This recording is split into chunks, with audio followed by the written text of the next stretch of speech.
Hello, and I welcome you all to this online training session. Today's training session is very special because today we are not going to have a video call. Instead of that, today we'll have a training only with the help of audio. There is a strong reason to have audio session today because as we have completed the basic chapters of English language where we have learnt the effective communication for last 1 month. Almost we have completed 1 month since we are learning English language and basic structure of communication, how to make the sentences, how to make the paragraphs, and how to understand the basic concepts of English language. So today we will have only audio session. We will not have a video session because you all have completed 1 month of English language training. So today's session is very special to check your understanding ability. Therefore, we are having this audio session to check your understanding ability. So you need to listen it very carefully because I am sure whatever I am speaking, whatever language I am using, you are able to understand my each and every word, and you are capable to understand my message. Therefore, today's session is only audio, and it is a kind of test for you because learned. It is your test, it is your assessment where you need to check your listening and your understanding ability through my voice. So concentrate on each and every word, each and every sentence, and you will be surprised that you are capable to understand the English language by listening. Because most of the people complain that they are able to read, they understand by reading, but they are not able to understand by listening. So today's session is a training session along with an assessment to check your understanding ability, because listening is also the part of communication. So let's start today's session. It is about the communication skill. So in this session, we are going to cover some important points. So let me tell you those important points first. So in this session, we will learn about how to understand the language, importance of language and communication. We will learn 4 essential skills of language. So what are the 4 essentials of language? That is listening, speaking, reading, and writing. We call it LSRW, 4 essentials of language. We will learn process and types of communication. In today's session, we will learn about features and importance of effective professional communication. Along with that, we will learn types of communication flow in an organization. We will see the difficulties of communication, and we call it the different types of barriers to communication. Again, role of creative and critical thinking for effective communication. In this session, we will learn about the types and importance of verbal and non-verbal communication. And the last, we will learn about the tips for improvement in communication. So these are the highlights of the communication skills. So let's start for the communication and language. As we all know, language is an important aspect of our day-to-day life because it enables us to communicate. It plays an important role in our expressing our thoughts and feelings to the person we talk to. We look forward, we may observe that most of the time in our life we keep communicating. For example, when we ask for a cup of tea, when we talk to a friend, when we speak to a fellow passenger while traveling, when we listen to the commentary, we are involved in this process of communication with others through languages. So, languages and communication go hand in hand. We don't use words, we use and convey through non-verbal communication.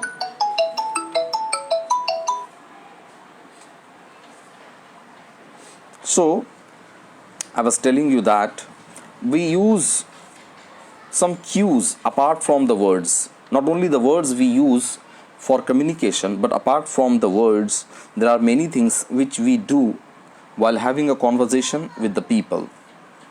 And that is called non-verbal communication. So, what is the importance of language and communication? So, if we improve our language and communication, it is very important in our development. It enables us to communicate our ideas and emotions to others. It helps to understand each other. It enhances our social skills. Communication skill is a means of filtering the beliefs, rituals, and custom of societies. In the professional world, it is English that is often used as a language for communication. Therefore, first we learn the English language. For 1 month, we have learned the essential lessons of English language because I wanted you people to understand the basic structures and the requirements of English language. Therefore, I tried to teach you English language, and then I'm coming with some other lessons and chapters. But today's session is about the communication and the basics and essentials of communication. Now, the another important part of communication is the 4 essential skills. As I just said, there are 4 essential skills, or we call it the linguistic skills. These are called the linguistic skills also. So what are these linguistic skills? In short, we call them LSRW. LSRW. L for listening, S for speaking, R for reading, and W for writing. Now we can divide them in 2 categories. Listening and speaking are the part of oral communication, and reading and writing is the part of written communication.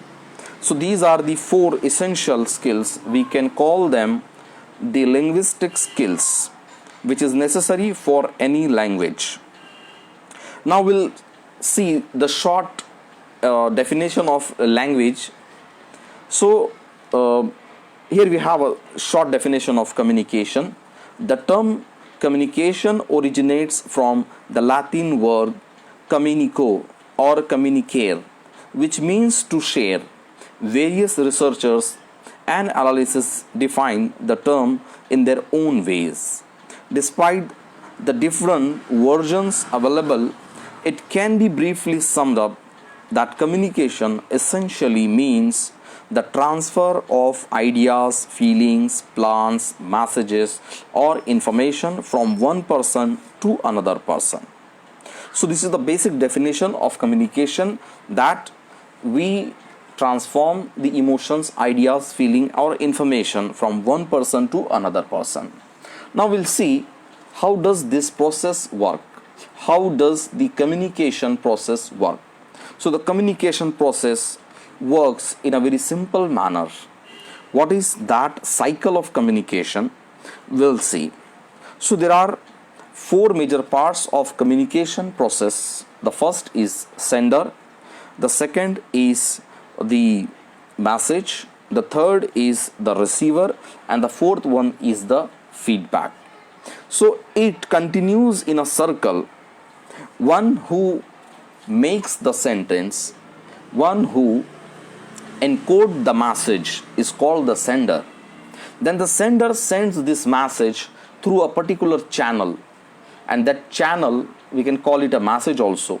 So this channel can be anything. This channel can be telephone, this channel can be a letter, this channel can be a mail message. Then the message is received by a person. That person is called the receiver of message. Then the receiver understands the message, and according to the sender's message, the receiver sends back the message to the sender. Now this receiver becomes the sender, and the earlier sender becomes the receiver. And when the receiver gives the message to the sender, so this message is called feedback. So this complete cycle has 4 different corners: sender, message, receiver, and feedback. Now in this process, we have many things to learn. It seems very easy that the communication has only 4 corners, but you know that throughout our life, since morning till evening, we are involved in communication. Wherever we go, we communicate with the people. We don't spend a single hour or single minute without having conversation with the people. But still, there are many people, those who fail to have effective communication. So what is the reason that many people fail to have effective communication? Because they don't know the basic principles of communication. So what are the basic principles of communication? We need to understand. So we'll go systematically one by one. What is the communication, their types, their flows, and their essentials, and the ways of improvement. So we have understood the process of communication. Now we'll see two types of communication. So here we have 2 different types of communication. One is general communication, another is professional communication. And this is very important for everyone to understand that what is the general communication and what is professional communication. Because when we mix with each other, then the problems arise. For example, when I am at home, I am talking to my friend, my family members, so I should use general communication. But when I am at office, when I am in a college, I am in a bank, or I am in a public meeting, I should be using professional communication. So let's divide this general communication and professional communication with their headings. So first of all, the content. What is the content for general communication and what is the content for professional communication? For general communication, content is a general message. For professional communication, contains a formal and professional message. So the professional communication contains a formal and professional message. Now nature. How is the nature of general and professional communication? So the nature of general communication is informal in style and approach, but the nature of professional communication is mostly formal and objective. No unnecessary talk. Third one, the structure of general communication. So the structure of general communication, there is no set pattern of communication. In general communication, as I earlier said, general communication, it's a communication with my friends and my family members. But for professional communication, the professional communication follows a set pattern, such as the sequence of elements in a report or a presentation. Now methods. The method of general communication, mostly oral. When we are talking with our friends and family members, so method is always oral. I don't need to write a letter to my mother to serve me a breakfast. So general communication is mostly oral. But professional communication is having both method, oral and written. In general communication, hardly we find written communication. But in professional communication, we have both oral as well as written communication. So we need to consider it that when I am working in a company, in an office, in a school or a college, I should prefer written communication. Then the audience. Now the audience of general communication, not always for a specific audience. When I am having a general communication, my audience is not specific, not particular. I talk to anyone when I have general communication. But if it is a professional communication, so professional communication is always for a specific audience. For example, in my profession, sometime I may speak to a customer, I may speak to my boss, I may speak to my supplier, I may speak to a banker. So professional communication always have a particular audience, and according to that audience I need to modify my communication and my messages. The last one, the last category, the language. The language of general communication does not normally involve the use of technical vocabulary, graphics and posters. As we know, if I am talking to my friend, I don't need to show him a graphics and the posters. But for professional communication, in professional communication, these posters, graphics, jargons are frequently involved for achieving the professional purpose. For example, if I am conducting a meeting of my employees, so I will use all the tools that will help me to convey my message properly. And for that I can use some posters, I can prepare the PowerPoint presentation, I can use some objects. So professional communication always has some graphics, posters and some tools. So it was about the difference between general communication and professional communication. Now we'll move toward the features of successful professional communication. What are the features of successful professional communication? As just we saw, there is a difference in two types of communication, general communication and professional communication. If I want to succeed in my professional communication, I need to know the features of successful professional communication. So there are some features like communication is a two-way process by which information is transmitted between individuals and organizations so that an understanding may develop among them. Second, communication is a continuous process of meaningful intentions among persons in an organization that results in meanings being perceived and understood in a desired way. The role of the receiver and the sender keeps changing in the entire communication activity. As I said, in communication process, the sender becomes receiver and the receiver becomes sender. Depends upon the flow of communication. Again, one more feature, it is a process which transmits and disseminates important ideas, thoughts, feelings, plans, etc. So communication skills are generally understood to be an art or technique of persuasion thought, the use of oral, written and non-verbal features.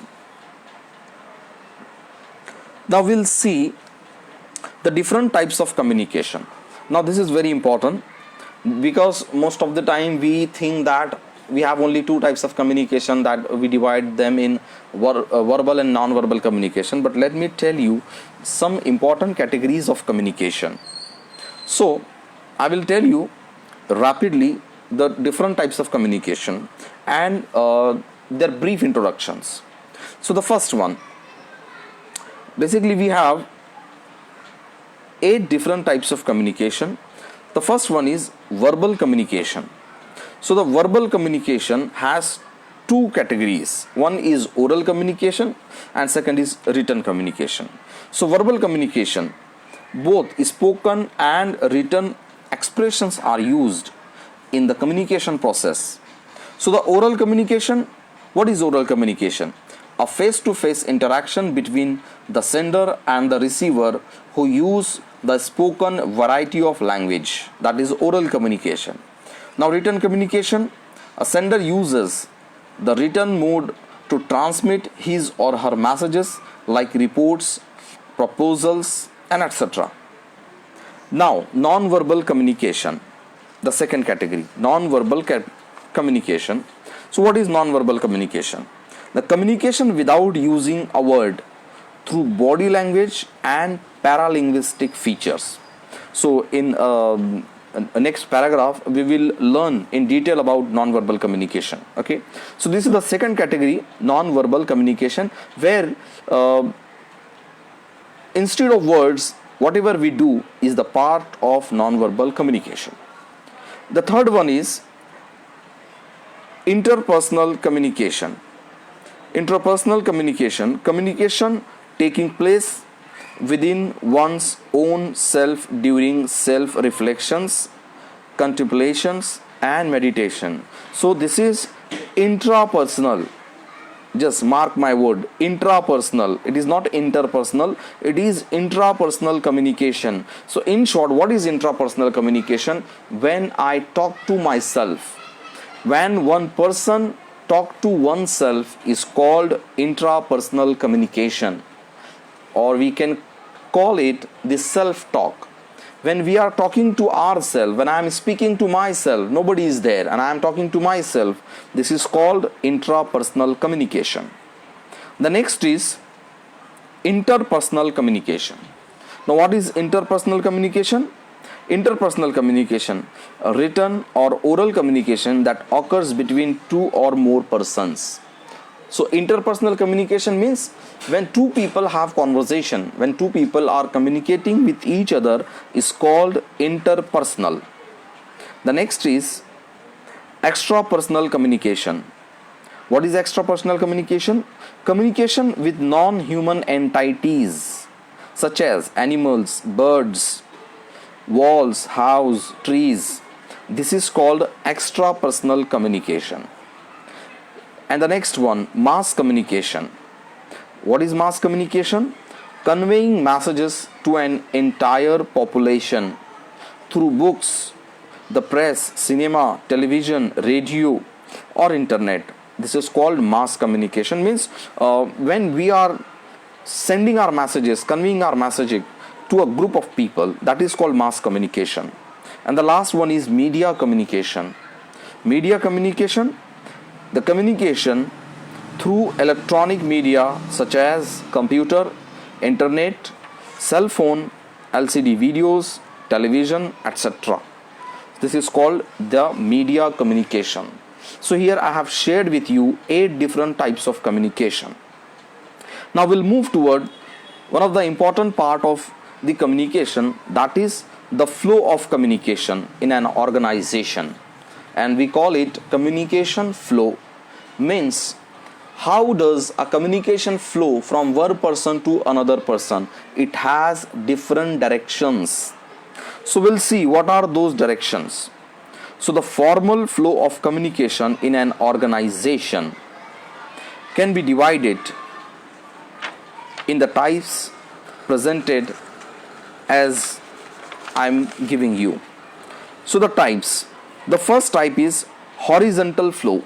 See, now we are not talking about type of communication, we are talking about the communication flow, the different types of communication flow.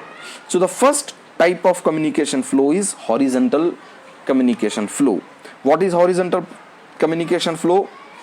It takes place among people of the same rank in an organization. For example, when an employee talks to another employee, it is horizontal communication. When a manager speaks to a manager, is horizontal communication.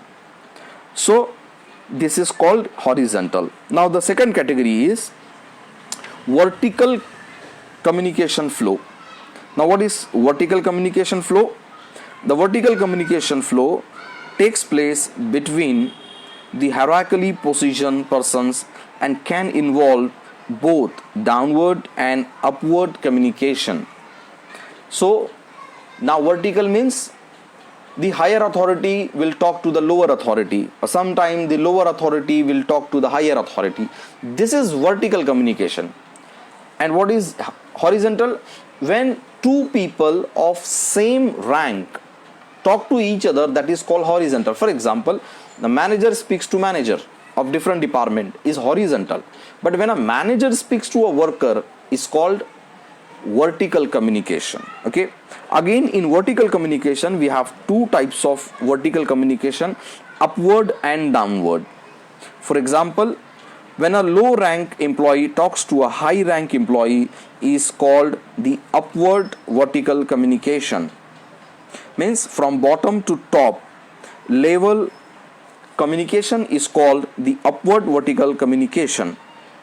On other hand, the downward communication. What is the downward communication?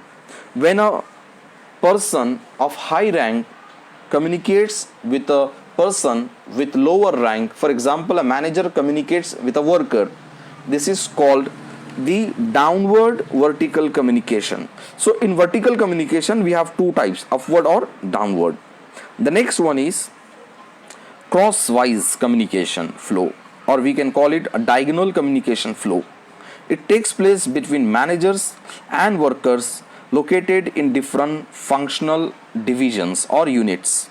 For example, if one manager talks to the employee or the executive of other department, that is diagonal communication. For example, the marketing manager is talking to an employee and worker of production department, or a manager of production department talks to a marketing executive, that is called diagonal communication. The next one is radial communication flow, or we can call it spiral communication flow in an organization. And this is very interesting. What is spiral or radial communication flow? It moves in all directions. For instance, the management circulates a copy of new bonus and incentive scheme among all the employees. In short, we can say that when there is a notification or there is a paper of instruction which is to be read by each and every person in an organization, so this type of communication flow is called radial or spiral communication flow. For example, if a college wants to declare holiday next day, so the principal will make a notice, and this notice will be shown to each and every staff member and the students that there is a holiday tomorrow. So this kind of communication flow is called radial communication or spiral communication. So this was the formal flow of communication. Now we have two types of communication flows. The first is formal communication flow, and the second is informal flow of communication. So informal flow of communication is very easy to understand. What is informal flow of communication? Informal communication is called grapevine. Such communication is often shown of all sorts of formalities.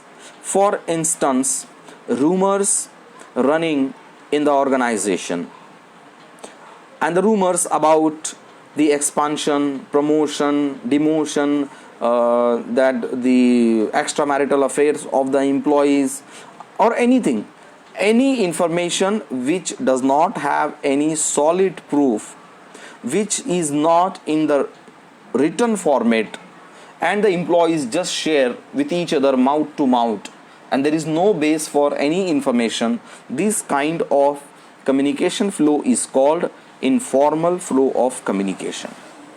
Now we'll move to the next important part of communication, that is the barriers to communication. As initially I said, everybody speaks.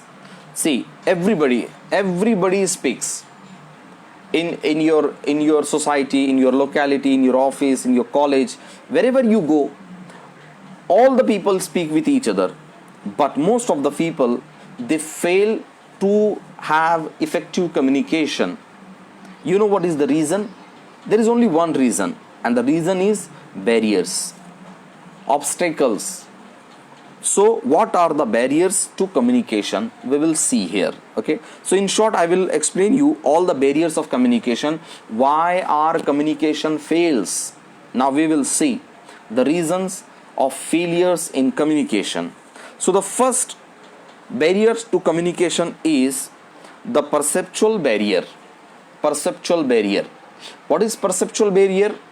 For example, when two people come together and they don't have equal perception toward a particular thing, that is called the perceptual barrier. For example, if a teacher enters in a new classroom, she can say that this classroom is very small. On another hand, if another teacher enters in a classroom, she may say that this is a big classroom. So what is the difference? This is the difference of perception. The teacher who said this is a small classroom, she may have larger classroom where she taught earlier. And the teacher who said this is a big classroom, she might have few students in her previous organization or institute where she taught. And when she enters this classroom, it looks a big classroom for her. So this is called the perceptual barrier. In this perceptual barrier, both are right. We cannot blame either of them. Okay, we cannot blame the teacher who is saying it is a small class, and we cannot blame the teacher who is saying this is a big class. This is not the matter of right and wrong. This is the matter of the perception. The second barrier of the communication is listening barrier. Now what is listening barrier? Poor listening often results in incomplete, incorrect and inconsistent response.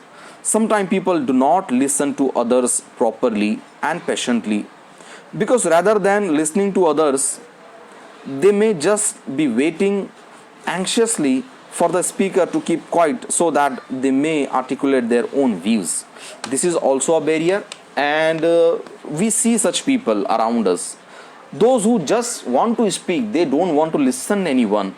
So if people are not ready to listen to you, there will be listening barriers to your communication, and your communication will fail.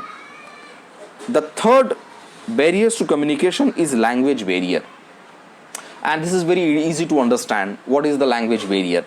Simply, if we go to a country where people don't understand my language and I don't understand their language, so definitely there will be a communication barrier. For example, within India, if I go to Kerala, so the people in Kerala, they don't understand Hindi and I don't understand their language.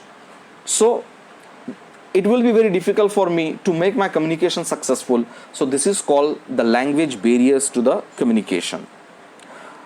The fourth one is cultural barrier. What is the cultural barrier? When a person from one community, one culture comes to another community to face their cultures, so he or she may face the difficulties to the difference of the cultures. So this is called the cultural barrier. For example, in one culture, black color is considered the sign of curse or a sign of protest. But on other hand, the black color is considered the normal. So what is this? This is the difference of cultural barriers. The next one, the fifth one is physical barriers. Physical barriers. What is the physical barriers? Research shows that most offices have closed doors and cabins for those at higher levels of the organizational leader, while the working areas are physically placed far apart. This kind of barrier prevents team members from interacting effectively with each other and authorities. So simply, the physical barrier between two people or two executives creates the physical barrier. So this is called the physical barrier. Psychological barrier. It is all about the thoughts and beliefs. So what is psychological barrier? For example, if I have a kind of belief about a particular situation or a particular community, but if you have a different beliefs and perception about that particular person or a community, so we may have the communication barrier because of our psychological barriers. For example, some people find it very easy to deliver a speech on a stage before thousands of people, but on other hand, some people find it very difficult to speak before the audience. So it is the psychological barrier. Okay, so most of the time we face this kind of problem, this kind of barrier, the psychological barrier. Okay, so we need to understand when other persons are speaking, we need to understand the psychology also. And in this communication barrier, the last barrier we have is physiological barriers. So what are the physiological barriers? The physiological, it means the physiological means about body. Physiological means about body. So physiological barriers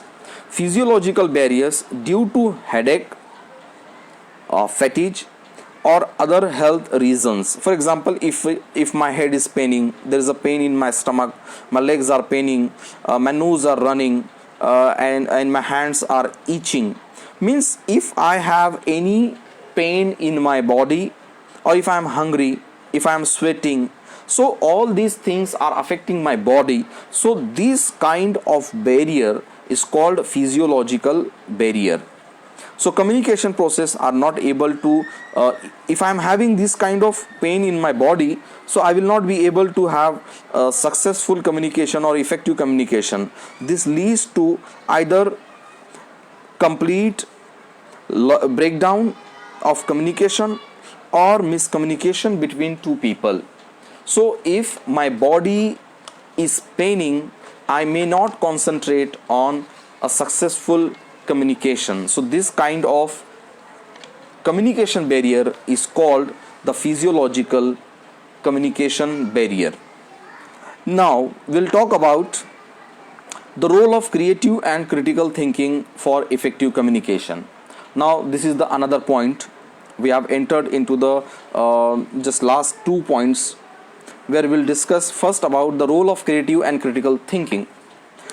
See, as in my previous sessions, if you listen to my previous sessions about beliefs, about thoughts, about emotional intelligence, so you might have understood that thinking plays very important role in our communication, because what is running in my mind, it comes to my mouth.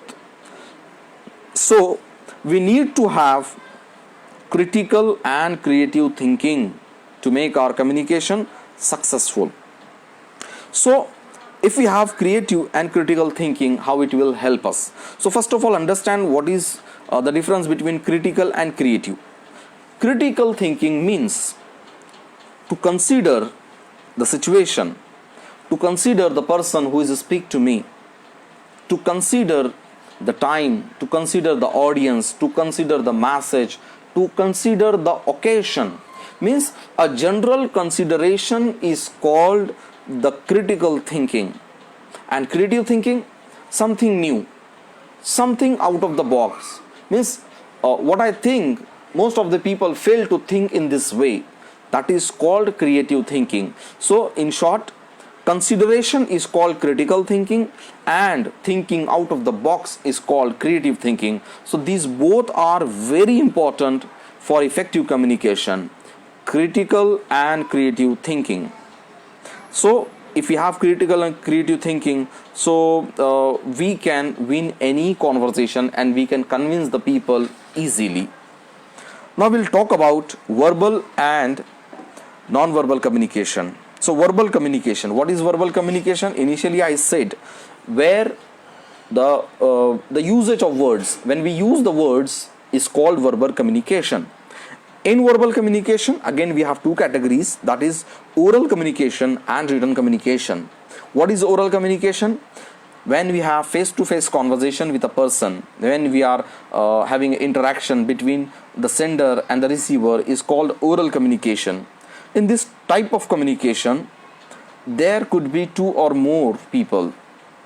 So and they may have different language, or they may have different media of communication. For instance, whenever we make presentation, deliver a speech, participate in a group discussion, appear for interview, or simply interact with somebody, we are involved in oral communication. Means we are using words orally. There is no writing work. Now we'll come to the second part of verbal communication, that is written communication. So what is written communication? In this type of communication, the sender uses the written mode to transmit his or her messages, reports, proposals, books, handbooks, letters, emails, and such kind of written material we use, that is called the written communication. So written communication is routinely used for documentation purpose in business and government organizations. So this is the verbal communication with two categories, that is oral and written communication. Now we'll move to the non-verbal communication. So simply, when it says non-verbal communication, you need to understand that now in this category there is no use of words. So what we are doing here? So what is non-verbal communication? When a message is communicated without using a word, the process requires non-verbal cues to be transmitted and received. Non-verbal communication forms an important part in the world of professional communication. It can be further categorized into two parts, like body language and paralinguistic features. What is body language? So body language involves aspects such as personal appearance, walk, gesture, facial expressions, hand movements, posture, eye contact. And what is paralinguistic features? So the paralinguistic features include a person's voice, volume, pitch, rate, pauses, articulations, voice modulation, etc. So these are the two major categories of communication: verbal communication and non-verbal communication.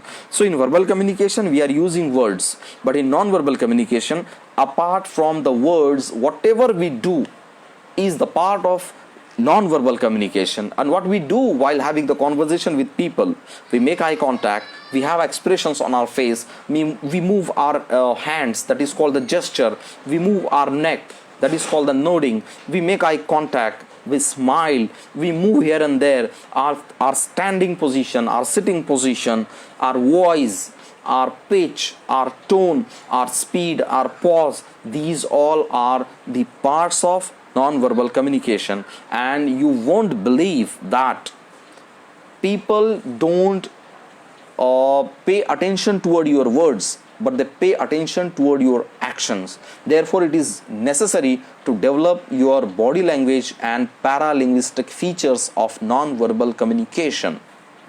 Now we'll move to the last chapter of this lesson, that is effective communication. Now we have entered to the last point, that is tips for improvement.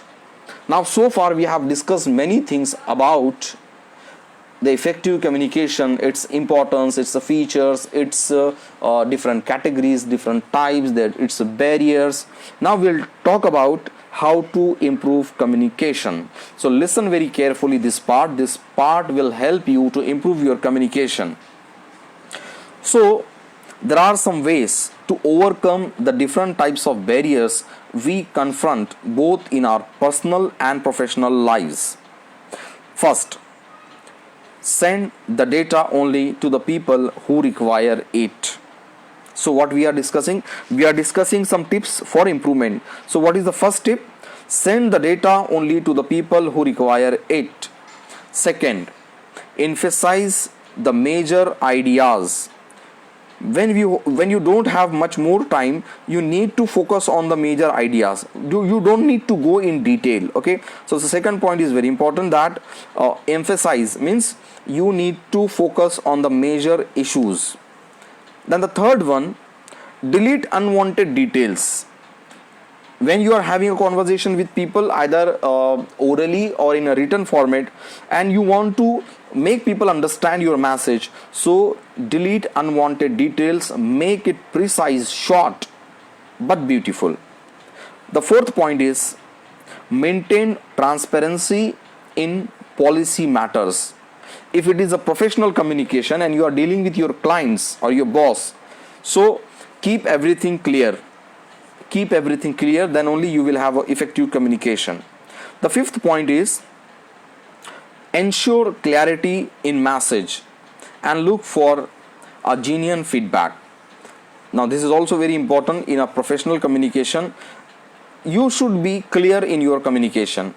If there is a doubt in your message, so the receiver, the person who is listening to you, may have doubt about you and you may not close the deal.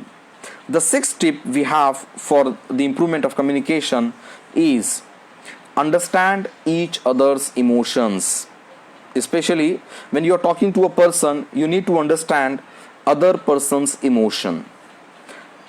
And we have the seventh point here, that understand other cultures and language variations and use the appropriate variety in the given context. This is very important when we have intercultural communication, when we have inter community conversation. So before going to that group of people, we need to understand their culture, we need to understand their lifestyles, and according to that we should speak to them, and then only we will have a successful conversation with the people, those who are from different culture, from different society. Now the eighth point is make sure that information overloaded does not adversely affect the communication environment. As I said, you should make sure that you are not putting a lot of information at this one time and people are getting bored. So don't do this. Just pick up the important points and give it to the people according to the given time. Because if you provide overloaded information to the people may get bored, and when you will come with the important information, they may not look eager to listen to your important points.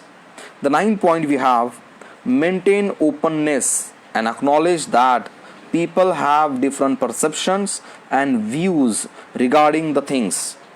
When you talk to the people, you should keep in your mind that what I think, it is not necessary that the other person will also think the same way. So I should respect his values, his ethics, and his views and perceptions. The 10th point here we have, that is encourage innovative ideas and views so that people do not unnecessarily live in fear.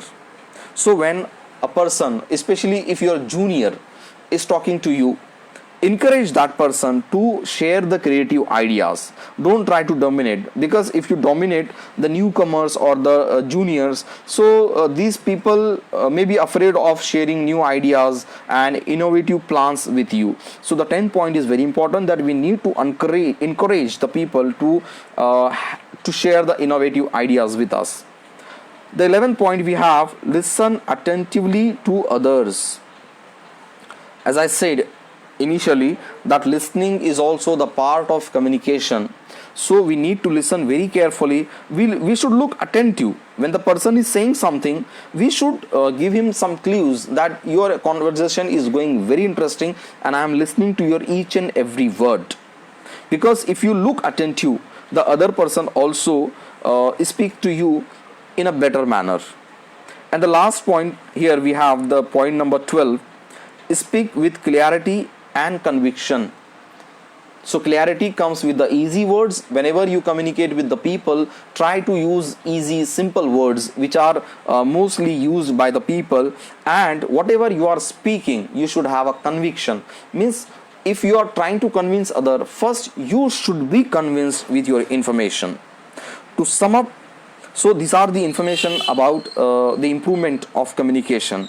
So in the last, to sum up, barriers which are caused due to fear, anxiety, joy, threat, etc., it can easily be overcome by increasing self-awareness, careful listening, and desire to share and build empathy towards others. So, moreover, by knowing more about the receiver's background and the level of knowledge or language proficiency, we can achieve the desired results in communication. So, these are some important tips and techniques, and the points I have shared with you about effective communication and language. I hope these tips and techniques, this information will help you to become an effective communication, and all the time whenever you communicate with the people, you will get the purpose of your communication, because I said all the time whenever we communicate with the people, we communicate with a purpose, but most of the people, they fail to get their purpose fulfilled because they fail to have effective communication skill. So listen to this audio file again and again, follow all the tips and techniques, and I'm sure you will be an effective communicator. So here we'll stop our today's session about effective communication, and it was not only a session but it was a test for you to understand by listening and to check your understanding level. And in this audio session, you may come across many things like the pronunciation, accent, speed, pauses, the rise of voice, the falling down of the voice. There are many things in this session, so you need to concentrate, you need to focus the whole conversation, each and every word and sentence I have shared here. You should listen again and again, and I'm sure you will be an effective communicator. So thank you so much for joining today's session. All the best. Improve your communication skills. Have a nice day.